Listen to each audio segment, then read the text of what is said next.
so much to catch you guys up on. I think it was like May was the last time I was really making any videos. April even. I might have made some in May. But that's pretty much when I stopped doing most of my Twitter and show. But so much has happened. But I figure the first and easiest thing should probably be the topic of my felines. I figured I was going to do it chronologically. I cannot speak today. I was going to do it that way, but I don't think chronologically.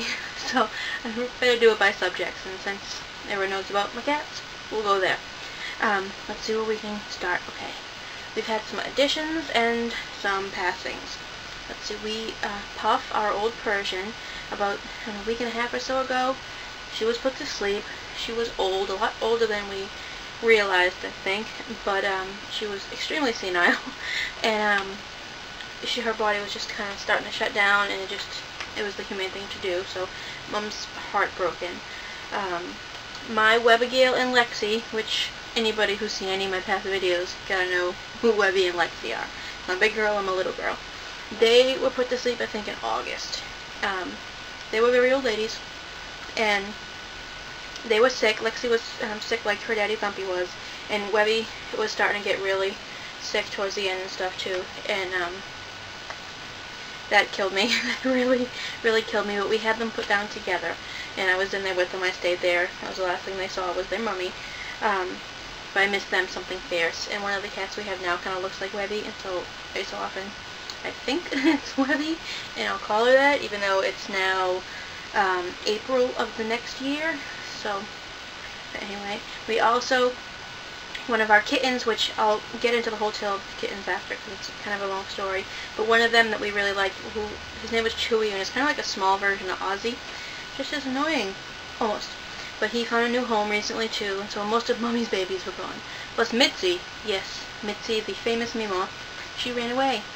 She was out tramping it up for a while. I think she was gone about 6 weeks before we could finally get her, but she had absolutely no interest in coming in. Before she's gotten out and she let us grab her, it wasn't happening this time. As soon as she saw anybody notice her, bat out of hell. Either running or just poof, she was gone. You don't know where she went. But finally we caught her, and at first Mom said she thought she looked skinny. Well, Mitzi's a very skinny cat, but when she brought her in, she was not skinny. She was quite chubby. Not pregnant though, she was fixed, thankfully. But she's been apparently eating the mice, which heck on the pounds on that kitty. So she got a little chubby face and a little round belly, which is really funny on that long skinny cat. But she's in now, she seems happy and lots more lovable. And so at least Mom got one of her kitties back. Dog's still doing good. I got hair on my lip. Dog and Ozzy. Ozzy has been absolutely unbearable. Mom's so close to getting rid of him. He just meows all the time. First because he was mad, now just because it feels good, I don't know. But like, some days he'll do it from the time he gets up, the time we get up, to the time we go to sleep, and half the night. But who else is still? Jesse still hangs around outside. He thinks he's a tomcat. And now Puff's fun. Finny's still good and big. But that's pretty much it for the old cats. Now I've tried to do this as quickly as possible, but those of you who were following my Twitter last year would know about this part. But there were a couple of kittens outside and a mama that we were feeding and stuff, and I might have put some videos up before. I know I took some, but I don't know if I ever actually uploaded them. But Sophie was the mummy. She was a very long-haired calico, gray mostly, and she was a gorgeous, gorgeous cat, and she had 2 babies outside, and we tried catching them when they were younger, but we weren't able to, and so she raised them out up there, and then we fed them from as soon as they started coming around. So we fed Sophie and the babies, Tabby and Dosey. Dosey we named after our old cat Dodo. She's a tortie. Tabby, real original on Mom's part because she's a tiger tabby, but it fits her well. And so both little peanuts, tiny, and they were about 8 months old or so when they started to really be friendlier towards us. And it's about the time they got pregnant. And so they were both pregnant about the same time. They both had them about the same time. We figured it was about a week, less than a week apart. And we wanted to catch them before they had the babies to bring them in, and we couldn't catch Dosey. She came by that morning, and she was very large and pregnant.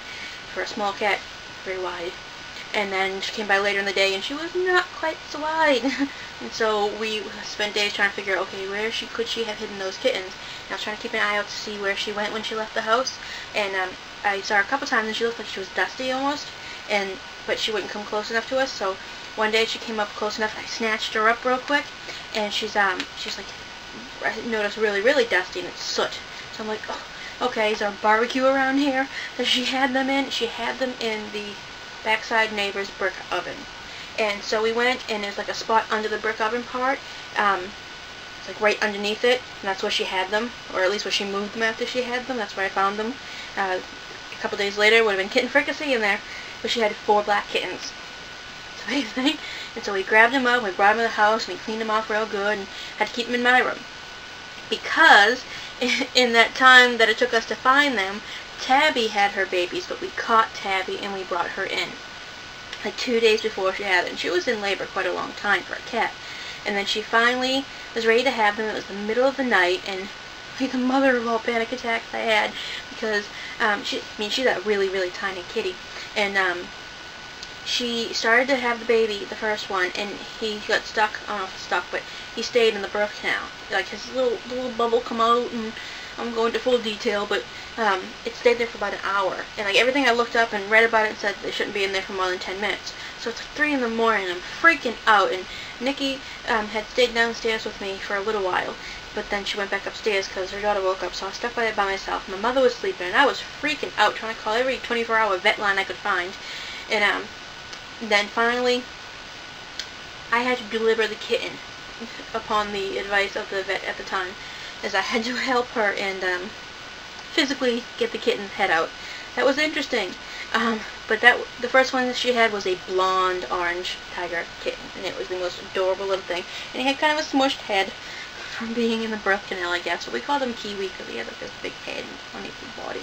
And so, then the second one came out like no problem, you know. And then she had 2 more. So she had a blonde orange one, a bright orange one, and a black one, and a calico one. And she had a hard time, but she was good. She took care of them real good. Anytime we touched the baby to check to make sure they were okay, she'd take them up and move them. She didn't like them being touched at all, but everybody was sick. All of them were sick.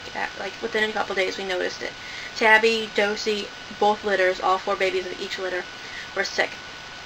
So Mom had Tabby and her babies in her room, and I had Dosey and her babies in my room. Little hellcats, literally hellcats.